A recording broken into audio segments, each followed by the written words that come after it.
محمدا رسول الله. Bismillahirrahmanirrahim. Assalamualaikum warahmatullahi wabarakatuh. Alhamdulillah wassalatu wassalamu ala Rasulillah Muhammad ibn Abdullah wa ala alihi wa sahbihi wa man walah wa ba'd. Faya ibadallah usi nafsi wa iyyakum bitaqwallah faqad fazal muttaqun fala tamutunna illa wa antum muslimun. Faqala ta'ala ya ayyuhalladzina amanu taqullaha haqqa tuqatih wa la tamutunna illa wa antum muslimun. Keluargaku sekalian yang terhimpun di dalam Pertagas, Pertamina Gas, kita mengawali dengan bermohon kepada Allah semoga siapapun yang berada di ruangan ini atau terhubung dalam kajian ini, semoga senantiasa dijaga, diberkahi, dan dilindungi dalam kebaikan oleh Allah Subhanahu wa Ta'ala. Kita doakan yang bertugas di luar kota. Tadi saya dengar info juga Pak Direktur sedang di Semarang. Semoga giatnya dimudahkan oleh Allah dan semoga diberikan keberkahan. Ada satu bagian yang penting amanat Nabi di hadis Muslim pada satu sifat kepemimpinan. Bahwa di antara sifat pemimpin dan yang dipimpin itu harus selalu membangun kekompakan dengan nilai cinta dan doa. Ini yang sering dilupakan. Nabi pernah menyampaikan dan penyampaian ini, hadis ini didokumentasikan oleh Imam Muslim dalam satu kalimat yang singkat, padat tapi mengikat. Khiyaru a'immatikum man tuhibbunahu wa yuhibbunakum.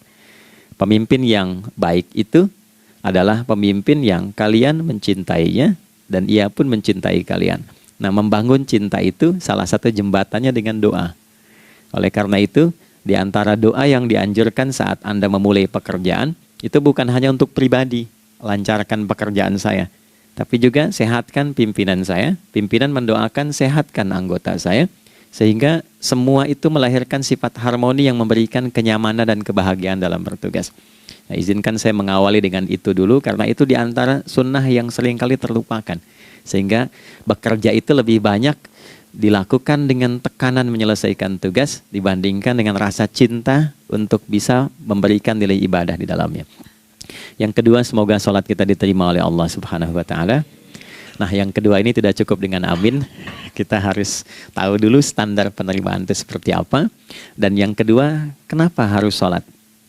Ini poin pokoknya. Mengapa sih umat Islam itu cukup hanya misalnya dengan bersyahadat saja dipandang sudah berislam, lalu berbuat baik? Kenapa mesti ada sholat? Kenapa bahkan yang pokok sampai 5 waktunya? Dan jumlah rakaatnya pun diatur sedemikian rupa, sampai teknisnya pun dijelaskan dengan rinci. Saking rincinya, bila ada yang menyimpang dari rincian itu, maka dianggap sholatnya tidak sah dan mesti diulang. Shallu kama ra'aitumuni usalli. Sholatlah kalian seperti kalian persis melihat aku menunaikan sholat. Dan dalam sholat inilah kemudian ada sanad yang tersambung secara ketat sampai-sampai dalam hadis Muslim nomor hadis 397. Demikian di Al-Bukhari juga diabadikan di nomor hadis 757 oleh sahabat Abu Hurairah. Sanadnya tersambung kepada Khalad bin Rafi Az-Zuraiqi, seorang yang sholat di samping Nabi tapi bermasalah sholatnya. Lalu Nabi meminta beliau untuk mengulangi sholatnya. Sampai 3 kali peristiwa itu hingga beliau berkata, ya Rasulullah au kama qala alimni ma uhsinu ghairah. Ya Rasulullah, tolong ajarkan kepadaku karena aku tak punya pengetahuan lebih dibandingkan dari apa yang telah aku kerjakan. Nah, dari dasar ini melahirkan satu pertanyaan kritis, ya, dan juga perlu argumentasi yang kuat secara syariah mengapa kita menunaikan ibadah sholat. Baik teman-teman sekalian, karena waktu kita sangat padat, ya, kita manfaatkan sebaik-baiknya. Saya mohon izin kajian kita akan lebih fokus kepada inti materi sehingga manfaatnya lebih banyak kita dapatkan. Sholat satu-satunya amalan di dalam Islam yang mencakup 4 bagian pokok dalam beragama. Jadi ketika seseorang menetapkan dirinya beragama dan ciri satu nilai agama itu bernilai benar, ya, dalam nanti kalau kita mau komparasikan atau kita riset, itu ciri pokoknya ada 4. Satu, ada aspek namanya aspek keyakinan, ya, tauhid atau akidah. Nggak mungkin kan beragama kalau nggak yakin. Ya, karena itu pasal 29 ayat kedua itu mengandung nilai keyakinan. Negara menjamin kemerdekaan tiap-tiap penduduk untuk memeluk agamanya masing-masing dan beribadah menurut agama dan kepercayaannya itu. Ya, jadi nggak mungkin kita bisa menghasilkan nilai kepercayaan dan ibadah kalau tidak ada unsur keyakinan. Atau bahasa kitanya disebut dengan iman. Ya, iman itu nanti juga dipaku dalam setiap nilai kebangsaan di konteks Negara Kesatuan Republik Indonesia. Ini yang paling membahagiakan. Jadi mau jadi pegawai apapun itu syarat, ya, salah satu syarat yang melekatnya beriman dan bertakwa kepada Tuhan Yang Maha Esa, gitu kan? Ya, kemarin saya di BPK itu ada 11 bab Romawi, 40 pasal. Ya, di bab yang keempat pasal 13 tentang pemberhentian dan pengangkatan itu ada 11 poin A sampai K. Di poin B yang keduanya syarat menjadi bagian dari anggota BPK itu beriman dan bertakwa kepada Tuhan Yang Maha Esa. Baik, di Undang-Undang Pendidikan Sisdiknas nomor 20 tahun 2003 itu kalau kita baca dari poin menimbang ada 4, di poin B-nya saja sudah ada iman. Ya, Undang-Undang Dasar 1945 mengamanatkan pemerintah mengusahakan satu sistem pendidikan ya nasional yang meningkatkan keimanan dan ketakwaan pada Tuhan Yang Maha Esa serta akhlak mulia, baru mencerdaskan kehidupan bangsa. Ya, secara singkat, satu, agama dianggap benar kalau ada doktrin keimanan, ada akidah, ada tauhidnya. Yang kedua, ada ibadahnya. Ya, sebagai pembuktian kita beriman, buktinya apa? Ya kan? Saya beriman kepada Tuhan, kita tetapkan, misalnya Allah. Apa pembuktian keberimanan kita kepada Allah? Ya, kan pembuktiannya itu mesti diwujudkan dalam bentuk sikap. Sikap itulah yang disebut dengan ibadah. Nah, konsepsi ini ada di Quran surah ke-20 Thaha di ayat ke-14. Innani anallahu la ilaha illa ana fa'budini. Ya, sungguh aku tegaskan bahwa akulah Allah, satu-satunya Tuhan yang layak dipertuhankan dan disembah. Ketika Anda mempertuhankan aku, fa'budni, maka buktikan kebertuhananmu kepadaku dengan menyembahku. Karena itu namanya Allah punya dua arti. Satu yang dipertuhankan, kan? Ilahun wahid. Yang kedua yang disembah. Ya, jadi yang dipertuhankan dan disembah. Oke. 3. Yang ketiga harus punya unsur praktikal atau implementatif dalam interaksi kehidupan. Ya, jadi bukan cuma nyembah Tuhan, bimbingan kehidupannya apa? Implementasi dari ibadah itu. Ya, ciri umat beragama itu kan bukan hanya sekedar saya yakin, beriman, saya ibadah. Terus bukti ibadah itu dibawa dalam berinteraksi hariannya seperti apa wujudnya. Ya, makanya ketika dulu orang itu jujur, orang itu bangga dengan kejujurannya bukan sebagai orang jujur, tapi sebagai muslim. Jadi ketika ditanya, kenapa Anda jujur? Karena saya muslim. Ketika ada seorang penggembala di Sahara yang sangat gersang, diuji oleh Umar bin Khattab, ingin diambil kambingnya, kan kisahnya viral kan? Baik ya? Oh, tapi ini bukan punya saya. Bilang aja pada tuan Anda, kalau kambingnya hilang satu dimakan serigala. Lantas di mana Allah? Jawaban itu yang menggetarkan kepada jiwa. Jadi kebenaran yang diungkap dengan sikap kejujuran itu implementasi nilai beragama. Nah, jadi praktek ibadah ada di muamalah. Oke, satu akidah. Akidah dibuktikan lewat ibadah, ibadah diimplementasikan dalam muamalah. Itulah sebabnya nanti seluruh bagian tubuh kita ketika digunakan untuk bersifat dan bersikap, itu ada tuntunan iman di dalamnya. Oke? Misal, saya tanya begini ya, ini mukaddimah ya, kita belum mulai nih. Saya tanya gini, apa fungsi mata? Tuh kan, sudah keliru kan? Nah, kalau hanya melihat, hewan juga melihat. Ya? Coba kambing melihat, ya kan? Elang melihat. Lalu apa bedanya fungsi mata kita dengan mata hewan? Ternyata ketika kita meriset ayat-ayat Al-Quran terkait dengan fungsi tubuh kita, itu rata-rata dibuka dengan iman dulu. Quran surah 24, surah Cahaya, ayat 30 untuk laki-laki, 31 untuk perempuan. Qul lil mu'minin. Ya Muhammad katakan, viralkan pada pria-pria yang menyatakan dirinya telah beriman. Yaghuddu min absarihim, gunakan pandangannya itu yang dibimbing oleh imannya untuk melihat yang baik saja menurut standar imannya. Jadi kalau menurut imannya tak baik, gak boleh dilihat.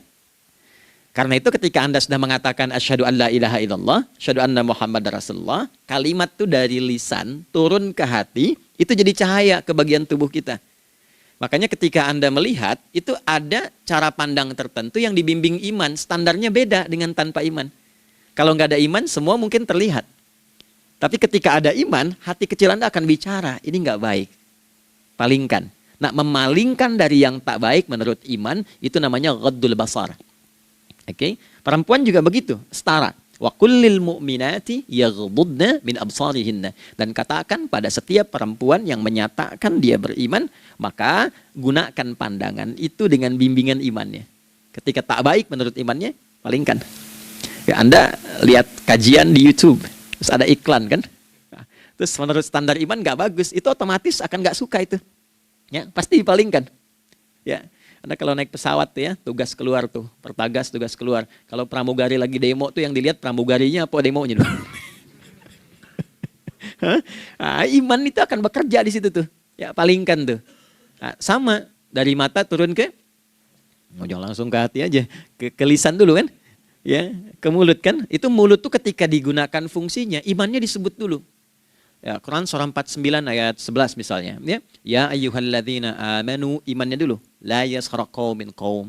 Ayat 12-nya la yaghtab ba'dukum ba'dha.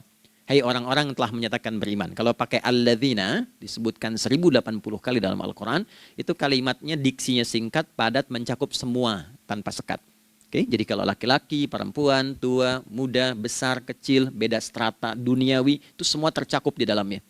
Hei semua yang telah menyatakan beriman, gunakan imanmu untuk membimbing lisanmu bertutur.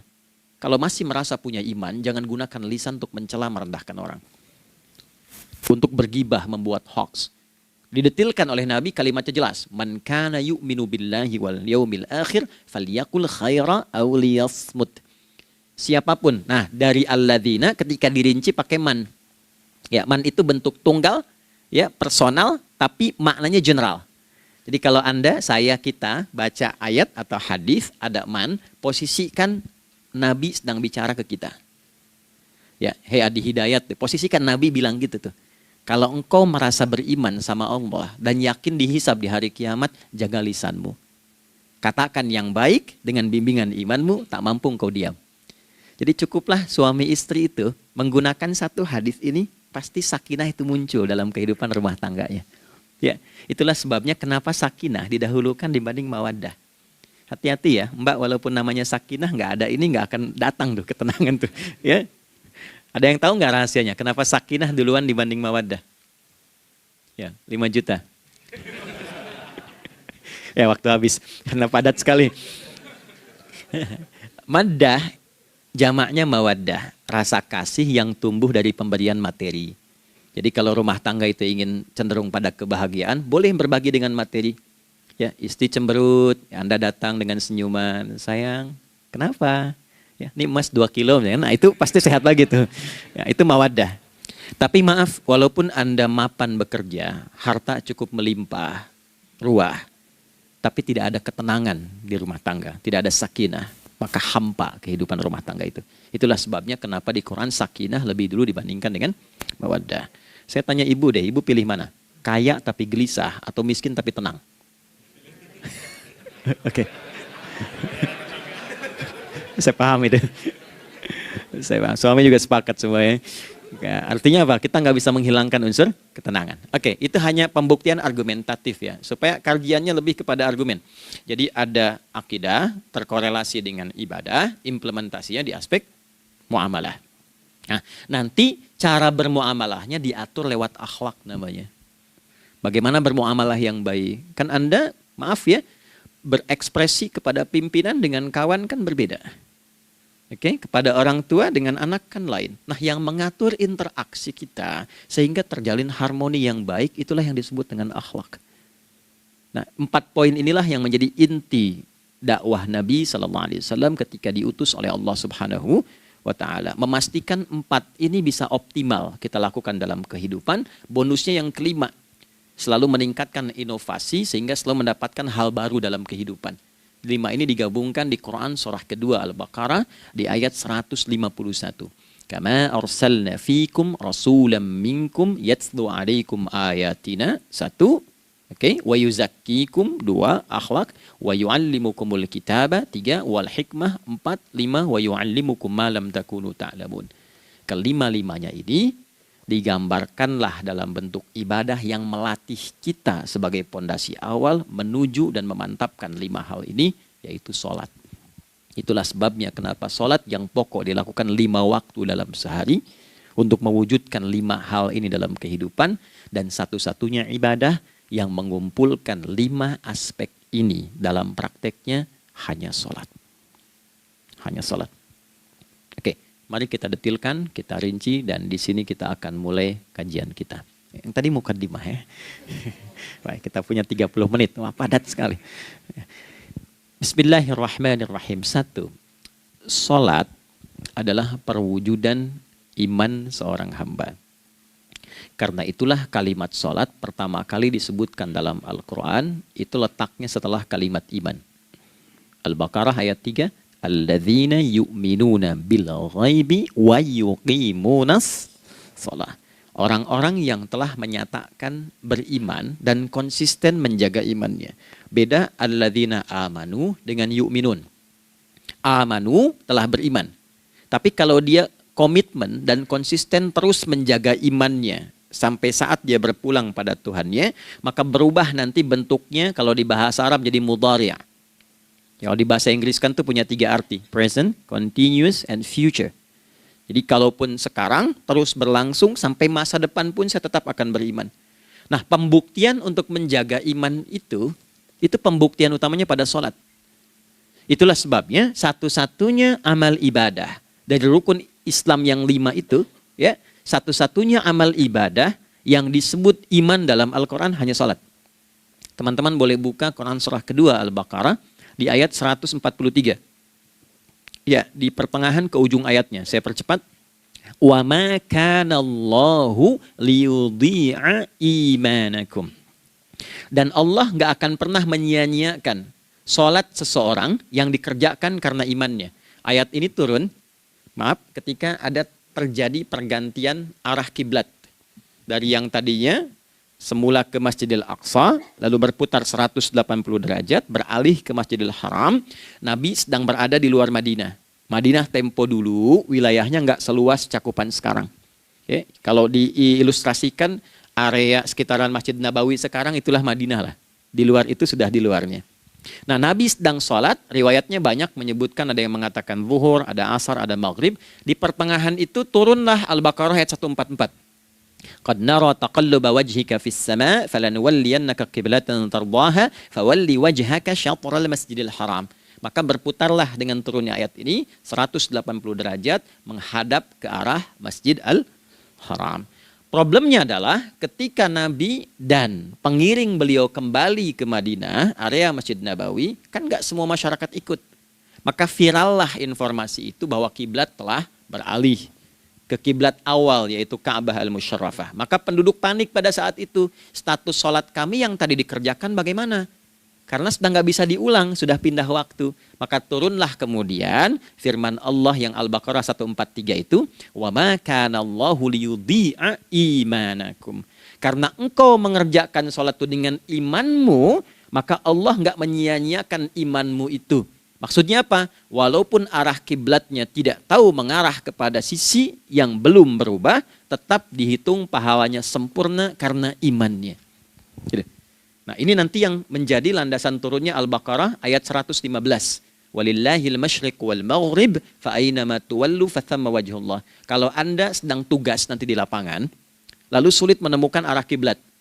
Aplikasi susah karena sinyal nggak masuk misalnya. Oke, kemudian juga matahari agak remang-remang sehingga sulit untuk terlihat patokannya. Maka dengan keyakinan, dengan iman itu, menghadaplah ke arah yang kita yakini, maka berlakulah Al-Baqarah 115. Di saat itu diterima amal ibadah kita sama dengan yang menghadap kiblat dengan dasar imannya. Oke, nah pengertian terbaliknya, mafhum mukhalafahnya, maka Nabi mengatakan, al-farqu bainal mu'min wal kafir tarkus shalah. Beda antara orang yang beriman dengan yang belum beriman adalah pada sholatnya. Jadi kalau ada orang mengatakan sudah beriman dan tidak menunaikan sholat, ini artinya keimanannya belum diakui sepenuhnya oleh Allah Subhanahu wa Ta'ala. Jelas ya? Halo, kenapa sedih begini? Maaf, saya terlalu cepat nggak? Enggak ya, baik. Jadi dalam poin ini penting pembedanya di sholat. Itulah sebabnya kenapa dari kecil kan, usia sekian, dari mulai 3 ke arah 7 tahun contohkan. Ya, orang tuanya sholat bentangkan sejadah. Kalau bisa kalau anak sudah mulai suka tuh kasih model sejadah yang anak-anak sukai bentuknya. Ya, dulu ada anak saya senang model mobilan, saya tidak sebutkan supaya tidak endorse gitu ya. Dikasih sejadah dengan pola itu, dia senang tuh ikutin. Kita nggak minta sholat, dia datang sendiri. Ya, nanti setelah mulai 7 tahun kan baru diajarkan dengan baik, diajak ke masjid kalau yang laki-laki. Demikian seterusnya. Ya, mengapa dari awal dituntun seperti itu? Untuk memberikan sebuah penguat bahwa penjagaan iman dimulai dari sejak dini. Ya, tapi di Indonesia saya perhatikan kelasnya sudah advance, ya TK sudah manasik gitu. Okay. Itu satu ya, karena nanti kalau Nabi bilang begitu artinya akan terjadi orang mengatakan beriman tapi tidak sholat. Ya, makanya keras dari awal Nabi katakan bahwa pembeda antara orang yang beriman dengan yang baru klaim beriman itu pada sholatnya. Ya, pada sholatnya mengerjakan sholat maka sah status imannya, tidak menunaikan sholat maka bermasalah imannya. Itu poin yang pertama. Yang kedua teman-teman sekalian, ibadah. Kita lanjut ya. Sholat adalah bagian pokok terpenting dari ibadah. Nah, di sini kita akan mulai membuka sedikit rahasia terkait dengan aspek ibadah ini. Teman-teman sekalian, ternyata sholat ini ketika oleh Allah diturunkan dalam Al-Quran, dalam konteks penunaian ibadah, bukan berarti hanya mengkoneksikan atau mengkorelasikan hubungannya dengan iman saja, bukan. Karena saya beriman, saya buktikan ibadah nyembah Allah lewat sholat. Dalilnya Quran surah ke-20 ayat 14.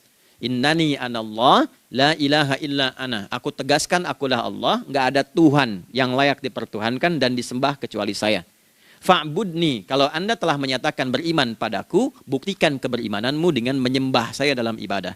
Bentuknya bagaimana ya Allah? Teruskan ayatnya. Wa aqimis sholata. Tunaikan sholat sebagai bukti ibadah. Itu li dzikri, sebagai zikir kepadaku. Jadi korelasi antara ibadah dengan iman sudah kita sebutkan dalilnya. Sekarang ibadahnya tersendiri ketika ditunaikan. Apa manfaat dari ibadah itu? Mengapa mesti ada 5 waktu? Dan apa turunan manfaatnya dalam kehidupan kita? Kalau kita mengerjakan itu, dampaknya kepada kehidupan kita apa? Nah, inilah indahnya di dalam Islam, dijelaskan dalilnya, diberikan contohnya, diberikan alasannya, dan yang paling indah, diberikan penjelasan dengan detail tentang manfaat-manfaatnya. Ini tidak ditemukan di dalam konsep keyakinan manapun. Kalau teman-teman boleh mau riset silahkan. Ada nggak satu keyakinan agama tertentu yang dari ibadahnya tuh diatur? Cara memulainya, bacaannya, detailnya, manfaatnya, waktunya, sampai dengan hasilnya, sampai kiamatnya. Ini menunjukkan bukan karya manusia. Bukan karya manusia. Kalau karya manusia setiap orang bisa buat itu. Ya, ketika ini menunjukkan bukan karya manusia, maka pertanyaannya dengan cara apa lagi Allah memberikan pembuktian pada kita bahwa Ia Tuhan yang hak yang harus kita sembah. Nah, kalau sudah paham, mari kita rincikan turunan tentang sholat ini. Kita mulai satu-satu teman-teman sekalian dari waktu sholat. Seperti kita ketahui waktu sholat ada 5. Tapi yang sering kita dapati dari yang 5 ini tidak semua orang mengetahui tentang makna dari nama dan pembagian di waktu ini. Yuk kita mulai rincikan. Sholat yang pertama namanya apa? Gak usah khawatir, menang gak dapat hadiah kalau benar. Salah juga keterlaluan. Oke, 1 subuh. Dia satu-satunya nama sholat yang punya 2 nama ya. Subuh dan fajar. Oke, Pak Fajar, Pak waktu sholat. 2 zuhur. 3 asar. 4 maghrib. 5 isya. Oke, rumus hitungannya 24, 4, 3, 4 ya.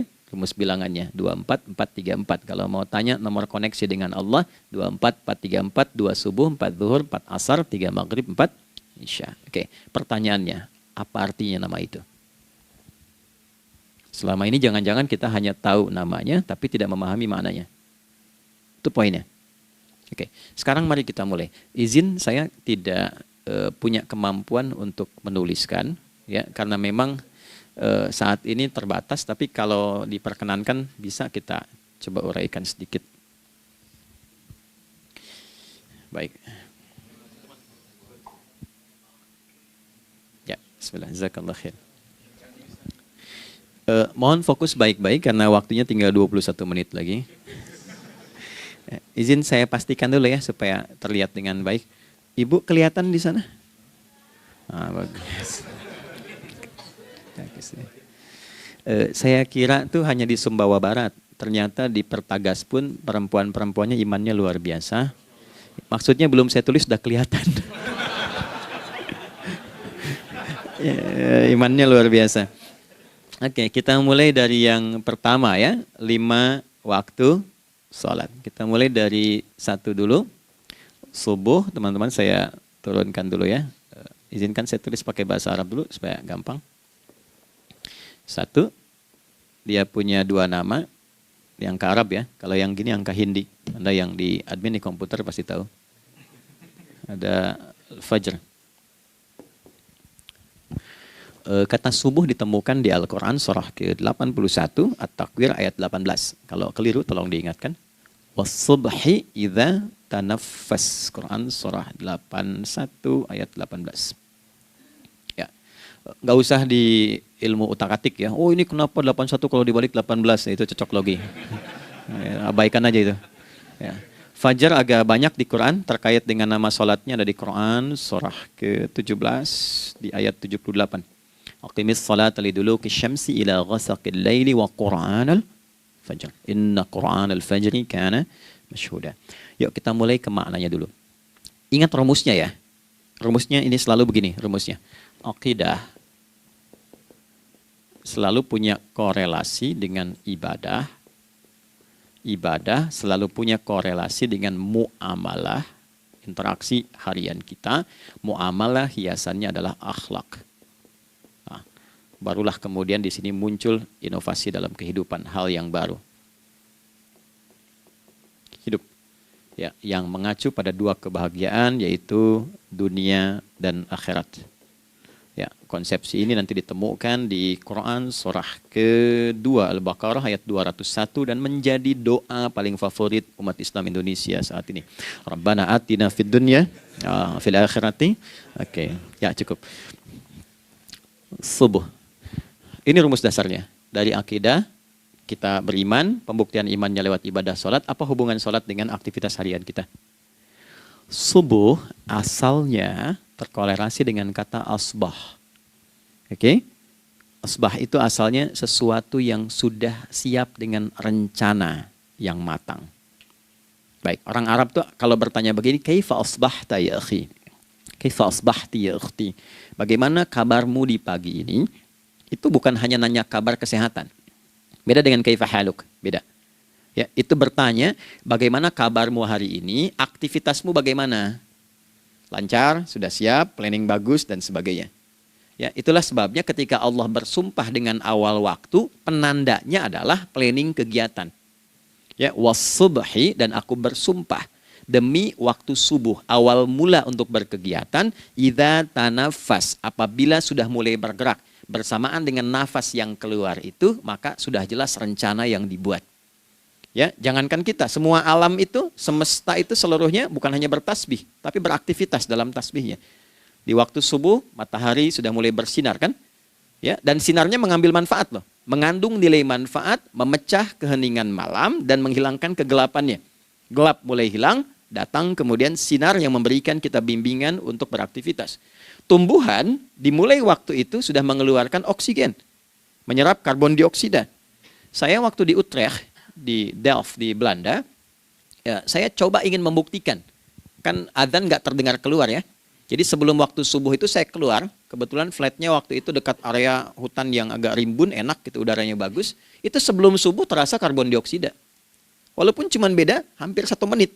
Tapi begitu masuk waktu subuh, keluar kesegaran yang luar biasa. Oksigen yang keluar. Ya, ini kan nggak mungkin kalau kuasa Allah tuh nggak mungkin terjadi seperti ini kalau bukan kuasa Allah Subhanahu wa taala. Tapi poinnya adalah yang bicara begini Quran. Nah, sekarang yang ingin saya katakan adalah alam semesta dalam konteks seperti matahari, kemudian tumbuhan, binatang, ayam bahkan mulai berkokok, punya planning yang teratur. Masa kita makhluk yang dihisab tuh nggak teratur? Nggak punya perencanaan?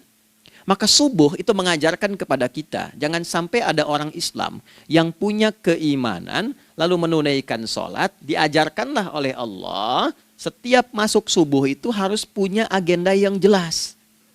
Planning yang terukur. Jangan terjadi mengaku muslim, beriman, tapi nggak jelas perencanaan hidupnya. Jam 7 mau di mana? Jam 8 kerjakan apa? Anda dari sini ketemu 7 ke 4, atau setengah 8 ke setengah 5, 8 jam kerja. Oke? Berangkat jam berapa? Petakan di jalan macetnya di sebelah mana? Ukur sampai kantor tiba jam berapa? Apa yang mau dikerjakan di kantor? Itulah Islam, itulah subuh. Sehingga tidak ada satupun orang Islam di era Nabi mengajarkan beraktivitas kecuali terukur dan teratur. Bahkan Nabi memulai itu evaluasinya di malam hari. Sehingga turun di antara surah Al-Insyirah itu ada ayat yang tegas mengatakan di ujungnya, فَإِذَا فَرَغْتَ فَانْصَبْ. Evaluasi yang telah berlalu di malam hari, evaluasinya menyeluruh sampai ke zikirnya. Dicatat nih, ya aku hari ini secara spiritual itu, mohon maaf, sholat jamaahnya berapa waktu tuh? Dari 5. Oke? Misalnya dari 5 itu cuma 4, berarti koreksi ada yang kurang. 1, ya. Yang kedua, secara intelektual sudah berapa bacaan yang dibaca saat ini, ilmu yang ditingkatkan, mensyukuri anugerah akal dan sebagainya. Bekerja sempurna enggak? Turunkan ibadahnya bagaimana? Ketika ada yang kurang, istighfari. Ya, sebagai seorang ayah, ada enggak sesuatu yang salah yang dilakukan belum sempurna? Sebagai seorang ibu, anak dan sebagainya, istighfar. Itulah sebabnya sebelum tidur Nabi ajarkan istighfar. Yang kita tahu 70 kali kan, 100 kali. Yang saya tanya, 1 ke 70 itu istighfar apa saja? Apakah hanya bilangan di lisan? Atau dari lisan diingatkan oleh pikiran, ditembuskan ke hati? Istighfar sebagai seorang ayah yang kurang maksimal melihat anak dengan baik.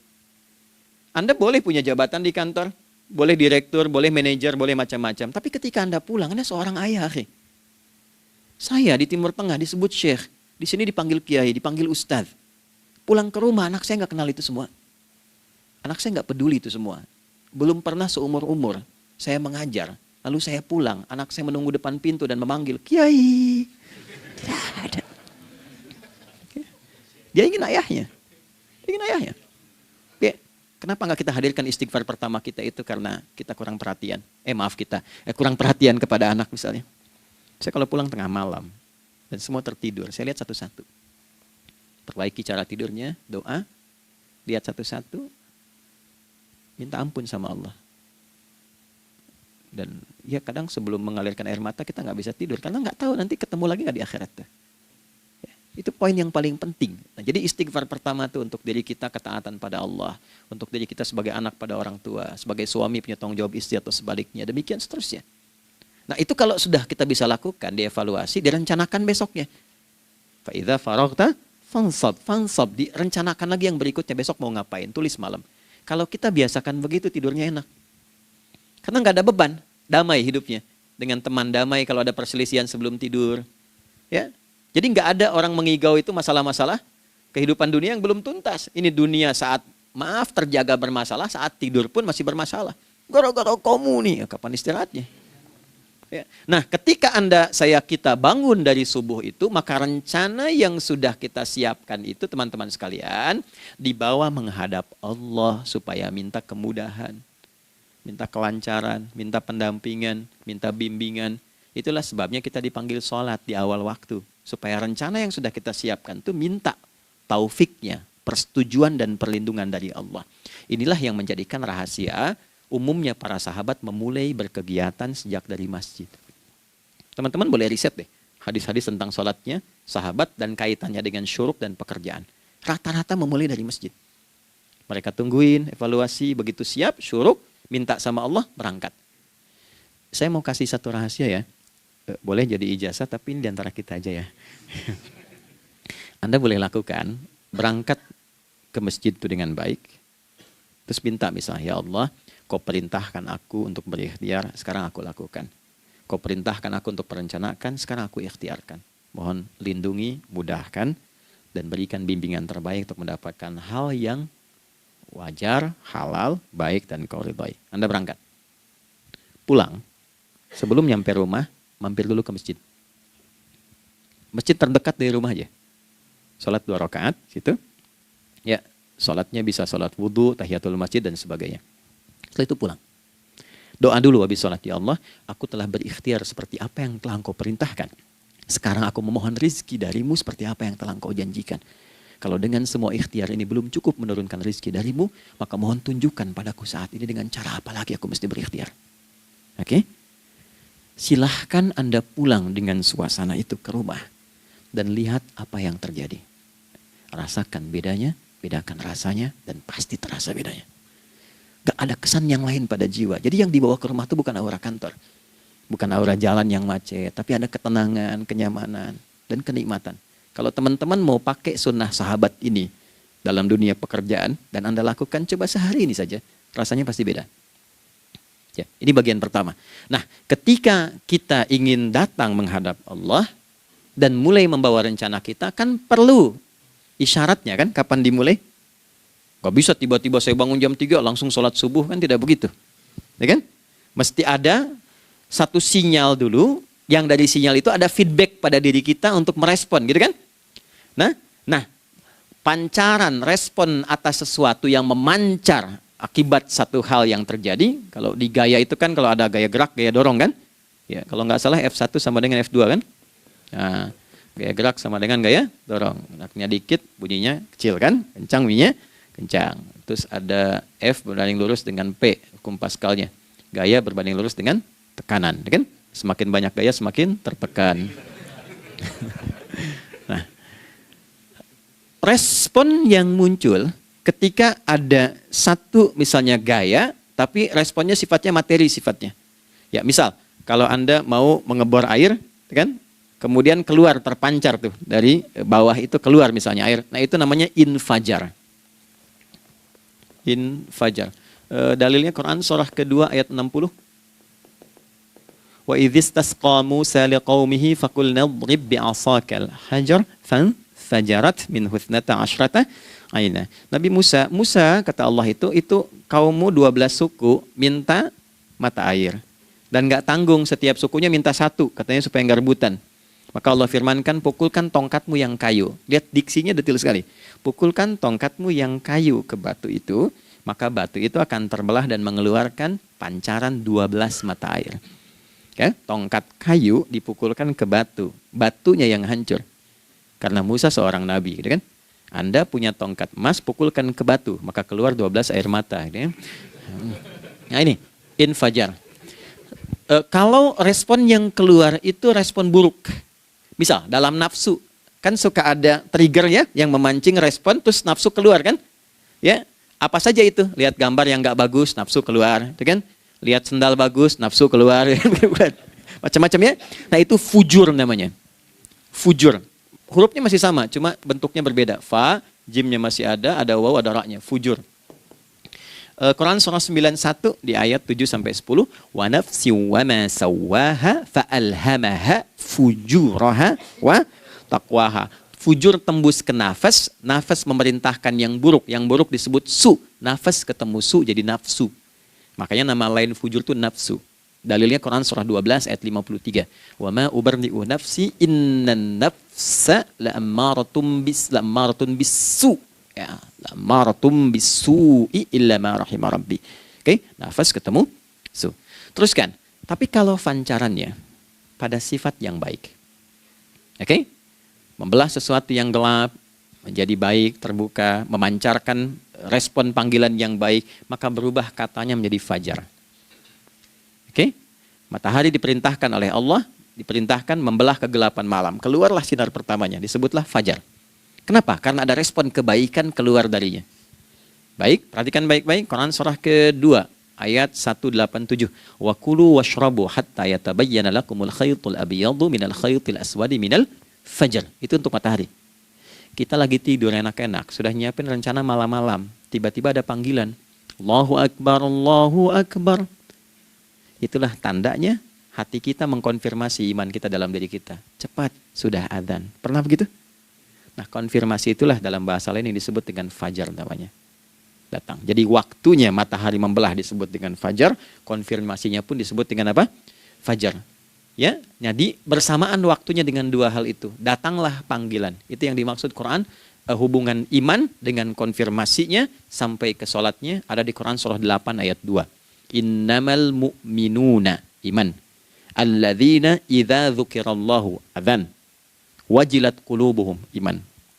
Jadi begitu ciri iman itu ada dalam jiwa, dipanggil lewat adzan, kan? Allahu Akbar, langsung merespon, ya Allah sudah adzan. Walaupun setelah adzan ada lagi getaran, baru adzan belum qomat gitu kan. Nah, misal ya. Nah, tapi inilah fajar. Jadi maksudnya rencana Anda ini agak jarang dibahas ya. Mohon maaf, ilmu ini agak jarang. Jadi jangan Anda bilang saya bid'ah, bukan. Ya, bukunya ada, referensinya ada. Cuman karena jarang dikaji, jangan sampai kekurangan pengetahuan menghukumi yang tahu jadi salah gitu. Ini poinnya. Jadi saya kalau bahas satu masalah itu bukunya saya kumpulkan. Tafsir awal sampai akhir yang ada apa, buku-buku tentang sholat apa, baru kita keluarkan. Jadi bagian topik-topik tertentu yang dibahas. Problemnya ketika membahas tentang ibadah cuma dua. Satu tentang bacaan, doanya apa. Yang kedua tentang gerakan, bagaimana mengerjakannya. Yang ketiga jarang dibahas, hikmahnya apa. Padahal rumus dalam ibadah itu dalam fikih tiga-tiga mesti dipakai. Ini Quran surah kedua ayat berapa? Ayat 129. Rabbana wab'ats fihim rasulan minhum yatlu 'alaihim ayatika ini wa yu'allimuhumul kitaba ini wal hikmah ini. Barulah kita mendapatkan sesuatu yang baru. Ya. Ini wa yuzakkikum dan di 151 Al-Baqarah wa yu'allimukum ma lam takunu ta'lamun. Jadi ini bukan ilmu yang baru, bukan, belum tahu saja. Jadi selama ini yang kita kerjakan jangan sampai terbatas pada ritualnya saja untuk mencukupkan ini. Hubungan ritual dengan ini apa gitu. Ya, jadi subuh ini mengkonfirmasi bahwa ada satu keteraturan dalam kegiatan kita. Ya, alhamdulillah. 2, siang. Oke, setelah subuh, fajar, salat apa? Zuhur. Oke, saya tanya pada Anda, zuhur itu artinya apa? Sudah, cukup katakan Allahu a'lam. Waktunya terbatas ya. Sahabat ditanya nggak tahu Allahu a'lam. Anda sahabat bukan, tabi'in bukan. Zuhur. Waktu tinggal 4 menit lagi. Oke, teman-teman kalau kita jeli, ini kan sholat dikerjakan di siang hari kan? Siang itu bahasa Arabnya nahar. Naharun itu siang. Tapi kenapa sholatnya zuhur? Kok nggak sholat nahar gitu? Ya, lohor, ini paksain tuh. Zuhur, lohor. Ya. Terus sore, biar nyambung cepat. Sore, bahasa Arabnya kan masa. Masa al-khir, selamat sore. Kenapa kau sholatnya asar? Kok sholatnya namanya asar? Oke. Maghrib, isya. Isya kan malam kan? Kenapa nggak lail? Lail itu kan malam. Kalau ada yang istimewa di malamnya, itu lailah namanya. Makanya ketika turun Al-Quran disebut Lailatul Qadar. Karena malamnya istimewa. Beda, lail dengan lailah itu beda. Lail itu waktu malam, lailah ada yang istimewa di malam itu. Ya, jamaknya lail, layali, lela, lili, lala, itu malam. Ibu lili, ibu malam-malam. Ya. Zuhur artinya jelas, terang. Ada idhar, dibaca dengan jelas, terang. Gak boleh dengung. Man amana. Itu kan? Ya. Min husni, harus jelas. Ya. Ada a, jelas. Zuhur kenapa disebut zuhur? Untuk evaluasi kegiatan kita dari setengah hari. Sudah jelas belum hasilnya? Ya, Anda punya rencana di sini, evaluasi di siang. Jelas gak hasilnya? Pekerjaan Anda yang sekarang diamanahkan dari pagi jam 7 sampai sekarang, evaluasi dulu. Dicek, jangan cuma ditinggalkan. Oke, saya sedang kerjain, tinggalin dulu sholat. Bukan begitu. Ketika akan sholat, Anda cek dulu. Dari ke siang itu tengah hari, bagaimana hasilnya? Ada yang perlu disempurnakan gak? Ya, ketika ide-idenya mulai mentok, ada yang belum selesai, datang dulu sholat, tenang lagi. Saat tenang itulah dirumuskan kembali pelan-pelan. Kan lumayan dari jam 12 sampai jam 1. Diisi dengan baik, dilihat. Itu baru dunia ini. Kan kita ngejar ini juga. Karena nanti ayat 200-nya, ada yang cuma ngejar ini. Wa minan nasi may yaqulu rabbana atina fid dunya. Bukan, kalau nggak hafal diam aja. Wa minan nasi may yaqulu rabbana atina fid dunya wa ma lahu fil akhirati min khalaq.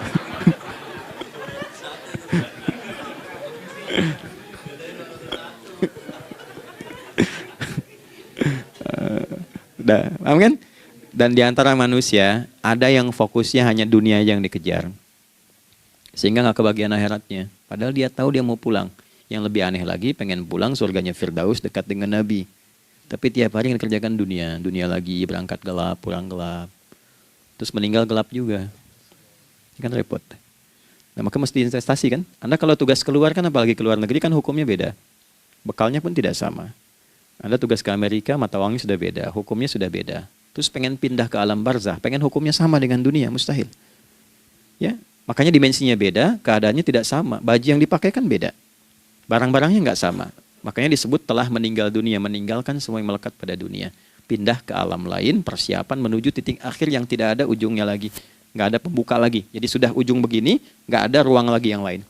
Itu akhirat namanya. Makanya di sini cuma 2 pilihannya. Kalau nggak ke surga, nah itu. Ya. Apa investasi yang ada di sini? Maka siang itu dicek dulu. Pekerjaan jadi ibadah nggak? Tadi niatin ibadah nggak waktu berangkat dari rumah? Kan? Waktu ngetik, waktu ngerjain di kantor, jadi ibadah nggak? Kalau ibadah, Anda nggak mungkin berbuat kriminal. Anda nggak mungkin berbuat maksiat. Nggak mungkin nipu, nggak mungkin nyogok. Nggak mungkin korupsi. Kan lagi ibadah. Nggak mungkin curang. Kan lagi ibadah. Anta budallaha ka'annaka tarah.